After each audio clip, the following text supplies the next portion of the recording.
من عمل صالحا من ذكر أو أنثى وهو مؤمن فلنحيينه حياة طيبة ولنجزينهم أجرهم بأحسن ما كانوا يعملون. بسم الله الرحمن الرحيم. الحمد لله رب العالمين، والصلاة والسلام على خير خلق الله محمد وعلى آله وأصحابه الكرام وتابعيهم بإحسان إلى يوم الدين. ربنا أرنا الحق حقا وارزقنا اتباعه، وأرنا الباطل باطلا وارزقنا اجتنابه. ربنا آتنا في الدنيا حسنة وفي الآخرة حسنة وقنا عذاب النار. بەڕێزان و خۆشەویستانم، ئێمە لە وتارەکانی ژیانسازی لە خزمەت هزر و بیری ئیمامی ماوەردیە ژیان بەسەر ئەبێن، باسی ژیانسازی بۆ کردین و ئینسانسازی و مرۆڤسازی بۆ کردین. مرۆڤسازی بە ئولفەت نەبێ، بە مەحەبەت نەبێ، بە خۆشەویستی نەبێ، ژیانی ساز نابێ، یان ئەم مرۆڤە مرۆڤێکی ساز دەرناچێت. هۆکارەکانی مەحەبەت زۆرن. یەکێک لە هۆکارەکانی مەحەبەت بریتێ لە دین، هەندێکی بریتێ لە نەسەب، ئیتر سەواون لە سەرەوە بێ بۆ باو و باپیر یا لە خوارەوە بۆ وەچەکان. بڕێکیشی بریتێ لە موساهرە، ژن و ژنخوازی. لە دەرسی پێشوو باسی ژن و ژنخوازیمان کرد کە موساهرە بە معنای توانەوە دێ، ئەم دوو کەسە بۆ یەکتر ئەتوێنەوە، ئەم دوو عائیلە و بنەماڵە بۆ یەکتر ئەتوێنەوە. و پێی وتین کە ئافرەت وەکو لە فەرمایشتی پێغەمبەرە هاتووە صلی الله عليه وسلم لەبەر چوار شت ئەخوازرێ، باشترینیان ئەوەیە ئینسان ئافرەتی دیندار لە حیاتی خۆیان هەڵبژێرێ و کاتە هاوسەری خۆی. بابەتێک هەیە، بابەتی دڵگرتن لە پێش بڕیاری عەقڵەوە لە مەسئلەی زەواجە زۆر گەورەیە. سەواون ئافرەت بۆ پیاو یا پیاو بۆ ئافرەت، ئەم وەجهەی کە خوای گەورە بە ئینسانی داوە، ئەگەرچی ئیستیمتاع هەموو یەک شتە، بەڵام وەجهی ئینسانەکان کۆمەڵە دەڵاڵاتی تایبەتی خۆی تێیە و ئەبێتە مای دڵگرتن یا دڵنەگرتن. سوبحان الله، ئەم دەم و چاوانە خوا وای خەلق کردوون، ئەگەر پێکەوە ئولفەتیان پەیا کرد، ئەم دوو دەم و چاوە زۆر جوان لە پێشچاوی یەکتر، ئولفەت نەبوو زۆر لە پێشچاوی یەکتر ناشرین ئەبن. تەسەوور کە جاری وهەیە ئینسان ئافرەتێکی زۆر جوانی هەیە، مەسەن پیاوێک یان ئافرەتێک هاوسەرێکی زۆر زۆر جوانی هەیە، کەچی دوایی لەزەت لەم هاوسەرەی خۆی ناکا، چونکە ئەم دەم و چاوە گەش و جوانە لای ئەم جوان نییە، لای ئەم داخراوە، لای ئەم ناشرینە. بۆیە ئەفەرمێ لەگەڵ ئەوە دین زۆر گرنگە، ئینسان گرنگی پێ بدا، ئەو مەسەلەی دڵگرتنەش زۆر گرنگە. یعنی تەنها ئینسان بیر لەوە نەکاتەوە بڵێ وەڵا کەسەکە دیندارە، ئایا چەندێک دڵت دەم و چاوی ئەم کەسەی گرتووە، سواء لە کوڕا بێ لە کچا بێ. بۆیە لە فەرمایشتێکا پێغەمبەری خوا صلی الله عليه و آله وسلم ئەفەرمێ باشترین ئافرەتێک کە بەرەکەتی هەبێ، أعظم النساء بركة أحسنهن وجها وأقلهن مهرا، ئەوانن کە دەم و چاویان جوانە باشە و مەهریان زۆر کەمە، مارەییان زۆر کەمە. عولەما ئەفەرمون أحسنهن وجها مەبەست مەسەلەی جەماڵەکە ئەو دڵگرتنی ئەو پیاوەیە بەرامبەر بەو ئافرەتەیە، ئەو ئافرەتەیە بەرامبەر بەو پیاوە، کە ئەمە زۆر گرنگە لە ئینسان کە بێوێ مرۆڤێکی ساز دەرچێ لە مەسەلەی پرۆسەی هاوسەرگیریە، کە یەکێک لە بابەتەکانی ئولفەت و خۆشەویستی و مەحەبەت ئەبێ بە وریایی مامەڵەکە بزانێت دەست بۆ چی ئەبە، چۆن ئەبە. ئەفەرمێ خودی جەماڵێکی لە حەد تەجاوزکرا و ئەوەندە جوان عولەما مەکروهیان داناوە، حتا لە مالیکیەکان ئەفەرمویانە کەراهەتی ئینسان ئافرەتێ بخوازێت لە حەدی خۆی جوانیەکەی تەجاوزی کردبێ. بە هەمان شێواز پیاوێکیش چکەل جۆرێک لە غیرە لەو نێوانانە دروست ئەبێ و جۆرێک ناتەبایی لەو نێوانانە دروست ئەبێ. حتا فەرمێ پیاوێک پرسیاری کرد لە کەسێکی حەکیم، وتی ئەمەوێ ژن بێنم چی بکەم؟ وتی جەمالێکی زۆر باریعی زۆر لە ئەنداز تەجاوز کرا و مەهێنە، چونکە ئەو ئەبێتە مەرعایەکی زۆر جوان، هەموو کەس پێوەی ئەنیشێ، دوورکەوەرەوە لەوە. بۆیە ئینسان گرنگە لە مەسەلەی جەماڵە، چونکە ئینسان سوبحان الله طبیعەتی ئەوها، یعنی چاوی تێر نابێ بە بینینی جوان. محاولەکە ئەو مواصفاتانە هەڵبژێرێ کە بۆ ژیانی ئەم گونجاوە. ئینسانێک مەسەلەن مستەوای خۆی چەندێکە، محاولەکە لە مستەوای خۆیان کەسێک ئەدۆزێتەوە. نەک زۆر گەورە بەفڕێ لە کوردەواری خۆمان قسەیان کردو فەرمویان ئەو کەسەی زۆر ئەفرە بەرز ئەفرە دوایی نزم ئەنیشێتەوە ئەو قسە زۆر وەجیهە ئینسان کە زۆر سەیری سەروی کرد زۆر بە زەحمەت بتوانێت ئەوەی کە ئەوێ دەستگیری ببێ. مەسئلەی دین کە ڕەغبەتی یەکەمە لە مەسئلەی هەڵبژاردننی هاوسەرە حتى لبو پیاوەکان فەرموویەتی اختیاری صاحبی دین کەن بۆ ئافرەتەکانی وتوێتی ئیدا من ئەتاکم تەڕضەونە دینەه وخولوقەه دینی خسۆتە پێشەوە لە دین و ئەخلاقی ڕازین اینجا زەواجی لەگەڵا بکەن بۆ پیاوەکانی فەرموویەتی خاوەن دینەکان هەڵبژێرن. ئەفەرمێ تەریبەت یەداکە لە فەرمایشتەکە کە ئەفەرمێ دەست ئەچێتە ناو گڵەوە ئەگەر بێت و ئافرەتێکی خاوەن دین هەڵبژێری هەندێک فەرمانەمە عەکسە ئەگەر خاوەن دین هەڵ نەبژێری دەست ئەکەوێتە ناو گڵەوە هەندێکیش فەرمیان نا ئەگەر خاوەندین هەڵبژێری چۆن پیا و خۆی لە گڵەوە دروست کراوە ڕاستەوە خۆ ڕبتێکی تەواوی لەگە گڵا هەیە یعنی دەستی ئەکەوێتە ناو خەیرەوە چونکە هەموو خەیری سەرزەوی لە گڵەوە دەست پێک. مناڵ بوو کتێبێکە و بە ناوی گەورەترین دەسەڵات ئەو کتێبێک بوو زۆر سەرنجی ڕاکێشام لەوە چەندەمین کتێبی سەرەتای ژیانم بێ کە خوێندوومەتەوە. کتێبەکە بچووک بوو ئێستا نەماوە چاپشتی باسی زەوی ئەکا کە خوا جەل جەلالوهو چ نیعمەتێکی لە زەویە داناوە یعنی تۆ بیرکەرەوە هەرچی بۆنە لە زەویەوە دێ هەرچی گەشەیە هەرچی ڕەنگە هەرچی جوانی و جەماڵە هەر هەموو سەرچاوەکەی بریتێ لە چی بریتێ لە زەوی ئەی زەوی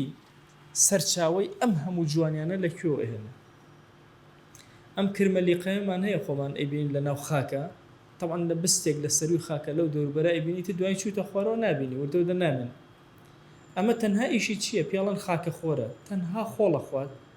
سبحان الله ئەم خۆڵە نوێ ئەبێتەوە لە پشتەوە کە ئەنەما هەموو ئەم جوانی و ئەم جەماڵانی جارێکتر ئەدا ئەکاتەوە بەسەر زەوی ئەو هەموو ڕەنگە ئەو هەموو بڵێن بۆنە ئەو هەموو گەشەیە ئەو هەموو جوانیە ئەو هەموو حرەکەی کە ئەیبینی هەموو لەوە تصور کە ئەفەرمێت تەریبەت یەداکە دەست ئەچێتە ناو گڵەوە یعنی دەست ئەچێتە ناو خێرەوە چونکە هەرچی خێرە لە ناو گڵایە. ئەفەرمێ بنسبة ئافرەتانی شەو ئەفەرمێ إذا أتاكم من ترضون دينه وخلقه فزوجوا ئەگەر کەسێک هات تەنها دینی نەفەرموو فەرمێتی دین و ئەخلاقی لەم دوانە ڕازی چونکە هەندێک ئەخلاقیات هەیە دین ئەیگۆڕێ هەندێکی هەیە فطرەتی ئینسانە بە مجاهدەی زۆر گەورە نەبێ ناگۆڕێ ئەی تەسەوور کە دین ئەمری پێکردی بە سەخا کەچی کەسێک ئەبینی موسڵمانە بەڵام زۆر ڕەزیل دین ئەمری پێکردی بە شەجاعەت کەسێک ئەبینی موسڵمانە زۆر ترسنۆک بۆیە مەسئلەی هەڵبژاردننی دین و ئەخلاق بە نسبەت ئافرەتانەوە بابەتێکی زۆر هەستیارەکە ئینسانی موسڵمان ئەبێ بە وردی مامەڵەی لەگەڵاکە و چونکە ئەگەر پرۆسەی زەواجتیان ناجح نەبووی ئەبێتە مایەی ئەوەی کە لە بری ئەوەی ئولفەت دروستکە نوفرەت دروستکە ڕق دروستەکە کینە دروستەکە جاریوە دوو عائیلەی زۆر گەورە نزیک خزمیەک لەیەک هەڵ ئەوشێنێ بۆیە زۆر زەرورە یەکەم حاڵەت کە ڕەغبەتی ئینسانەکەیە دڵی بۆ ئەو شتە لێ بدا دووهەم یەکسەر پەلاماری ئەو بدا بریتێ لە دین هەڵبژێرە بیکاتە حەکەمی ماڵەکەی کە گەورەترین و باشترین شتێکە کە دەسی بۆ بە ئەفەرمێ ئەسبابەکان زۆر زۆرن يعني دقت أدي يا أيها الذين آمنوا اتقوا ربكم الذي خلقكم من نفس واحدة وخلق منها زوجها أفرمي هو إيمان داران لا تقوى إخواتنا بيه تقوى أو پروردگارتنا بيه كأيوه همو لنفسك ودروس كردوا خزانك شي هل لو نفسه ودروس كرا علماء قصيشان هي أفرمون سبحان الله بياو بو قل دروس كرا بو جيان دروس كرا بۆ دروست کراوە لەگەڵ ڕزقی خۆی دەستگیرکە لەگەڵ بێت هەرچی ئەوەی کە پێویستێتی بۆ ژیان دەستەبەریکە لەسەر ئەم زەویە بۆ ئەو ڕاخراوە وی کاری تیاکە چوە خۆشی لەگەڵ دروست کراوە بەڵام ئافرەت کە لە پیاو دروست کراوە ئەفەرمێ ئافرەت خوا جەل جەلالوهو وەهای خەلق کردووە بۆ پیاوی خەلق کردووە واتە ئەگەر سەیری فەلسەفەی پیاوکەین فەلسەفەی بۆ ئەوە دروست کراوە کە بێت ژیان تعمیرکە دروستکە بنسبة أفرته ببياو دروسكا فلسفة كان بوشي وازا أبي وكل فرماشتك قرتي رواياتك شي ضعفي كتيا إشارتي بكراو پێغەمبەری خوا صلی الله عليه وسلم جارێکیان هاوڵێکی بینی ناوی عکاف بوو، عکافی کوڕی ڕیفاعی هیلالی، فەرمووی عکاف ژنە هێناوە؟ فەرمووی ئەی پێغەمبەری خوا صلی الله عليه وسلم نا وەڵڵا ژنم نەهێناوە، ژنم نییە. فەرمووی فأنت إذن إخوان الشياطين، تۆ یەکێکی لە براکانی شەیاطین. ئەگەر لە ڕوهبانەکانی نەسارای کە ئەوان ژن نایەنن بچۆ پەیوەند بە پێیانەوە. ئەگەر لە ئومەتی منیشی فمن سنتنا النکاح، لە سنەتی ئێمە پێغەمبەری خوا صلی الله عليه وسلم کە زەواج بکرێ و بڕۆی ژن بهێنی. بۆیە ئەمە هاندانێکی پێغەمبەرە صلی الله عليه وآله وسلم کە ئەم کەسە هەوڵ بدە جوهدکە محاولەکە بۆی بە تەنها نەمێنێتەوە لە بابی مصاهرەیە مەوەدەت و مەحەبەتێک دروستکە، چونکە ئەم مەوەدەت و مەحەبەتە دروست نابێ ئەگەر بێت و ئەم کەسە هەنگاوی بۆ نەنێ، هەوڵی بۆ نەدا، جوهدی بۆ نەکە، بەشێکە لە مرۆڤسازی ئەم مرۆڤە ساز نابێ، حتا وەکو خۆشەویستی دینی نەبێ، کۆمەڵە کەس بەهۆی دینەوە خۆشەویستی بن، خۆشەویستی نەسەبی بەهۆی باو و باپیر و وەچەکانیەوە بڕە خۆشەویستی هەبێ، و هەروەها بەهۆی مصاهرەوە هەندێک خۆشەویستی تر پێیا ئەکا ئەگەر نا مرۆڤێکی ساز دەرناچێت. ئەفەرمێ ئایا ئینسان ئەو مەرجانە چین کە ئینسان هەوڵ ئەدا لە پێناویانە ژن بهێنێ، یان ئەو هۆکارانە چین کە ئینسان وەها لێ ئەکات کە پەلامار بدا مەسئلەی پرۆسەی زەواجی جێبەجێ بکە. ئەفەرمێ سێ دانە، یەکەم دانیان دین، فەرمانی دین تۆ جێبەجێ ئەەکەی لە پرۆسەی زەواجە، بۆیە چه ئافرەت بێت چ پیا و کاتێکە چێتە ناو پرۆسەی زەواجەوە ئەبێ یەکەم شت بیر لەو ئەجرە بکاتەوە کە دەستی ئەکرد، چونکە ئینسان لەم پرۆسەیە تووشی ئەجرێکی زۆر گەورە ئەبێ، تووشی عەفاف و پاکداوێنی ئەبێ، قەناعەت ئەکا. حتى أبو هريرة من أجرته لفرمايشتك أفرمي لا يفرق مؤمن مؤمنة بهيج إيمان دارك أفرتك لقليتي بيشيلي نكا وتصورك هرشيشتك بدلي أنبياء بلا أفرتك هذا نا والله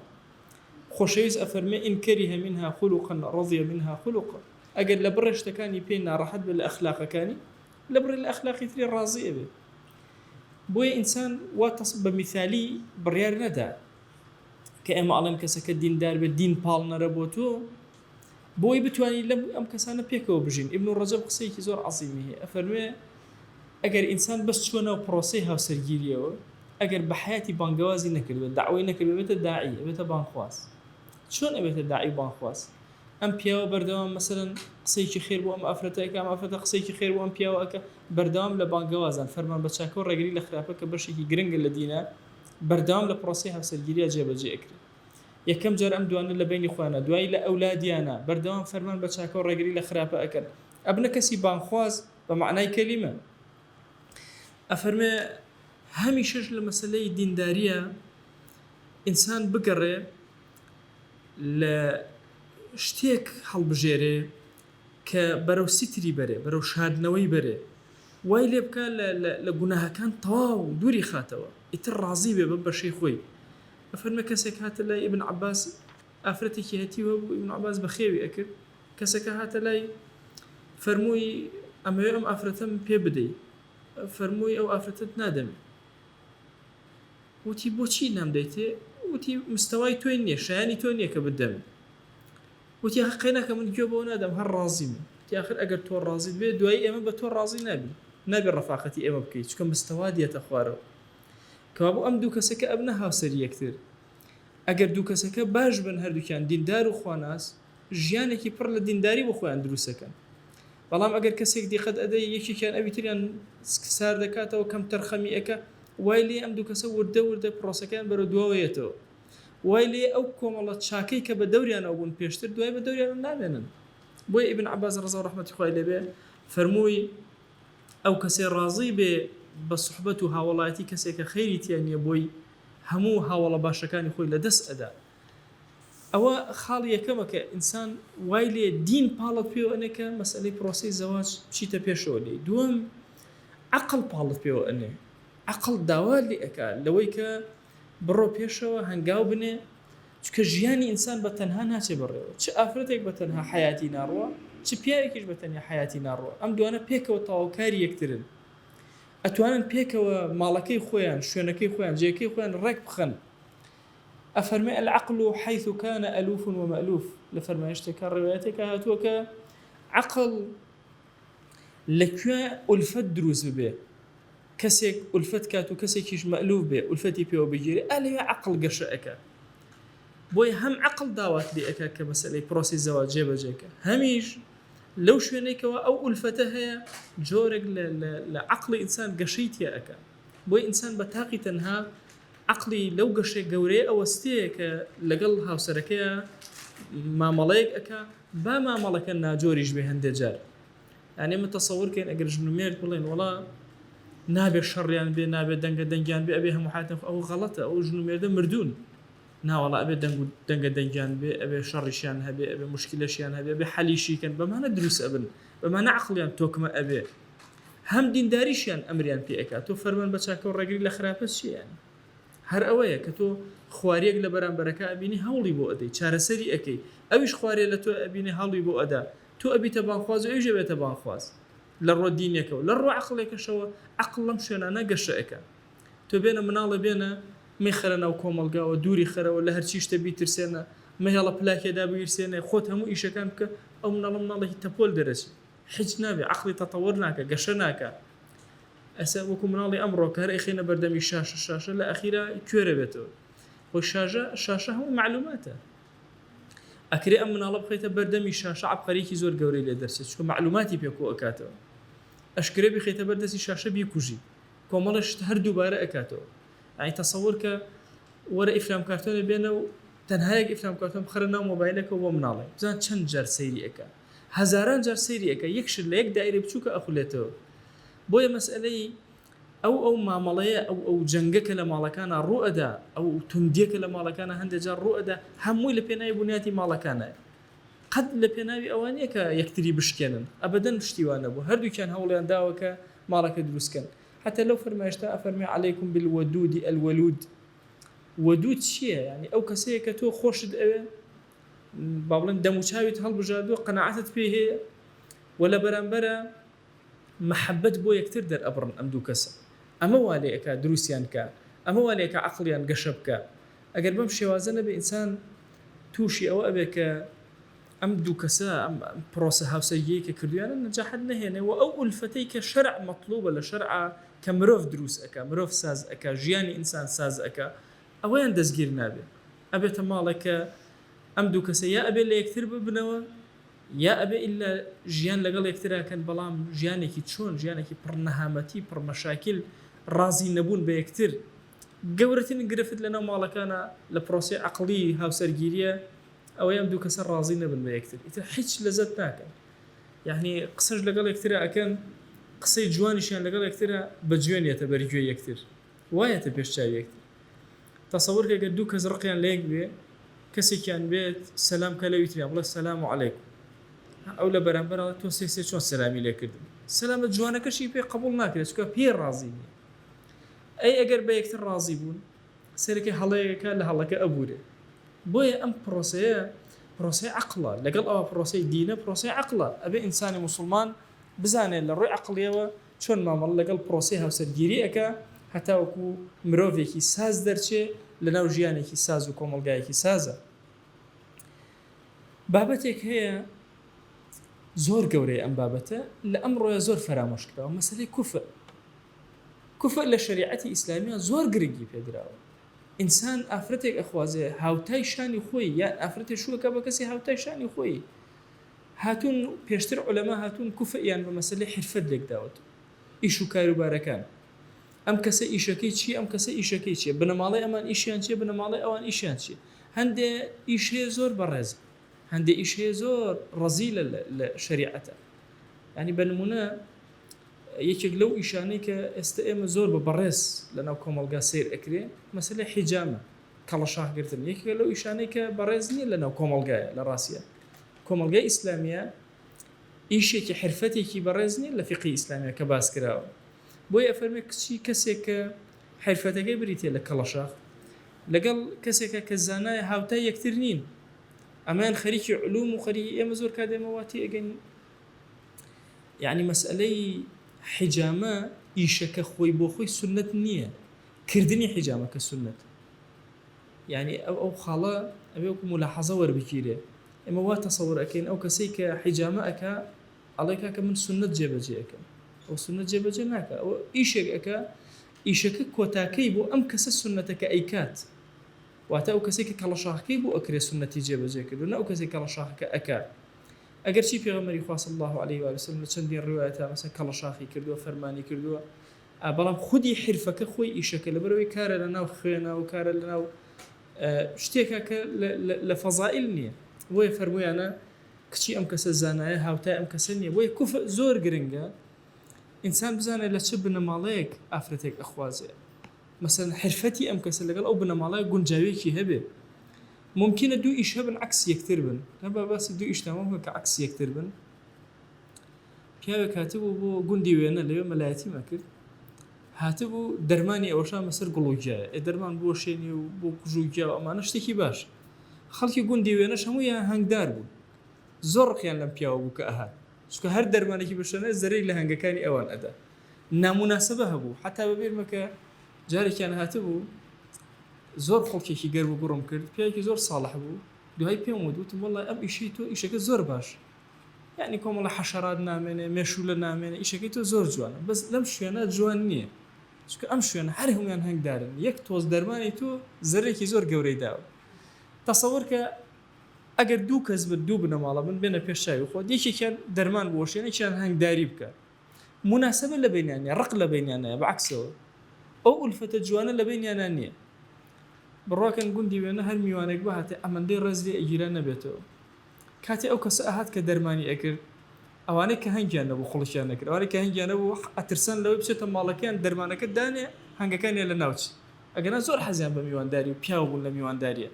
بەس ئەترسان ئەم دەرمانە بچێتە ماڵەکەیان و زەرر لە هەنگەکەیان بە ناقیشیان نەبوو یعنی شتێکی نامەشروع نەبوو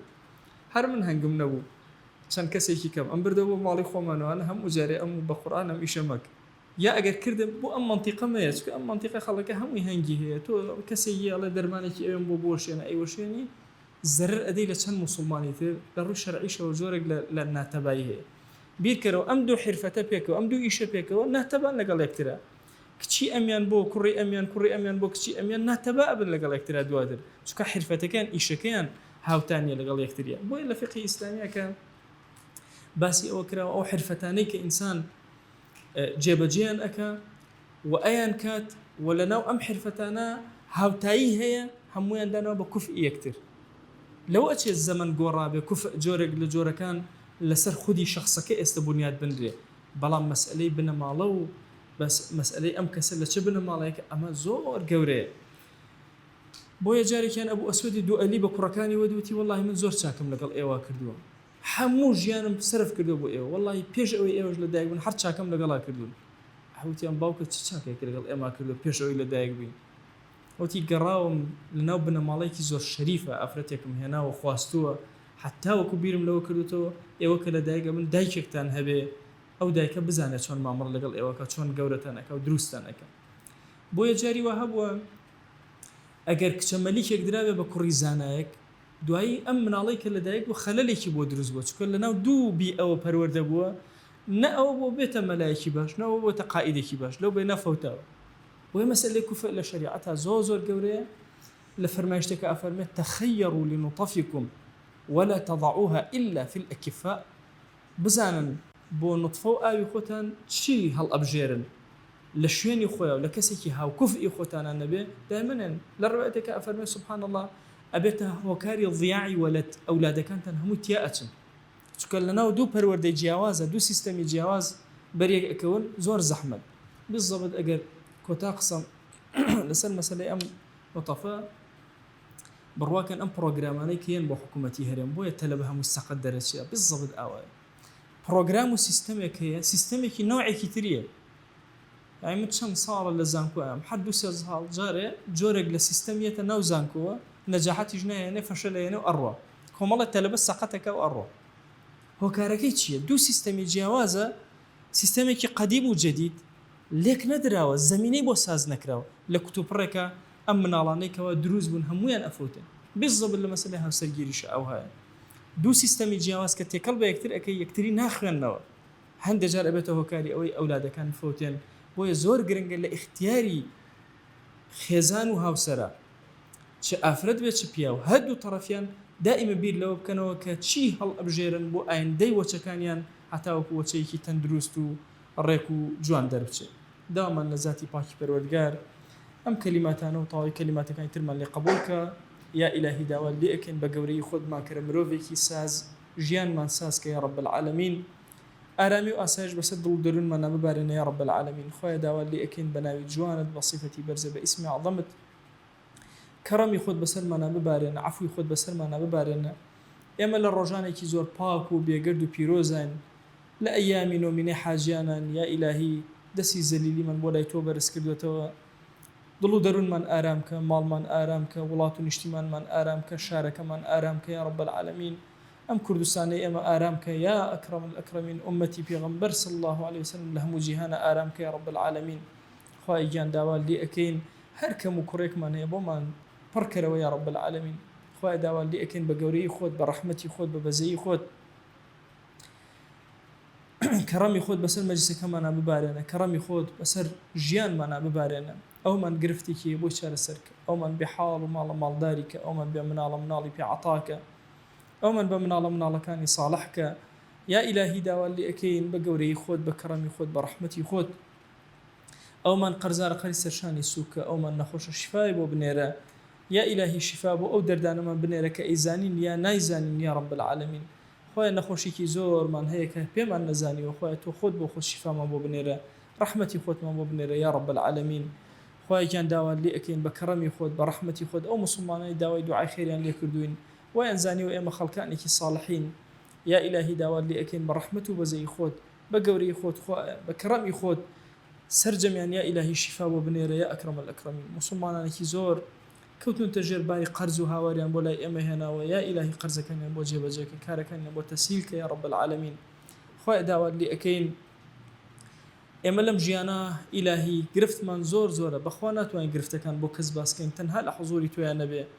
تو گەورەی خۆت ئەوەندە حەڵالمان بدەرە محتاجی حرام نەبین. خوای محتاجی حراممان مەکە، خوای محتاجی حراممان مەکە، خوای محتاجی حراممان مەکە یا ئەکرەم الئەکرەمین. خوای داوا لێ ئەکەین بە ڕەحمەتی خۆت، بە بەزەی خۆت، بە کەڕەمی خۆت لێمان خۆش بە یا رب العالمین. گوناهێ بە ئاشکرا کردومان عەفومان کە، بە پەنهان کردومان عەفومان کە، گوناهێ لەمە و پێش کردومان عەفومان کە، گوناهێ لەمە و دوای کەین و فریایتەوە بناکەوین عەفومان کە. بەزەی بەسەرمانە ببارێنە، کەڕەمی خۆت بەسەرمانە ببارێنە، قبوڵمان کە لای خۆت یا ئەکرەم الئەکرەمین.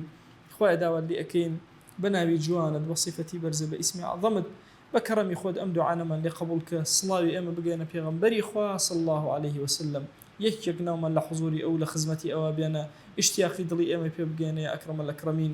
آمين آمين والحمد لله رب العالمين، وصلى الله على سيدنا محمد وعلى آله وصحبه وسلم تسليما كثيرا أبدا إلى يوم الدين. خواهي قول لقناهي من الشيء أجبوري خالي من قبولك.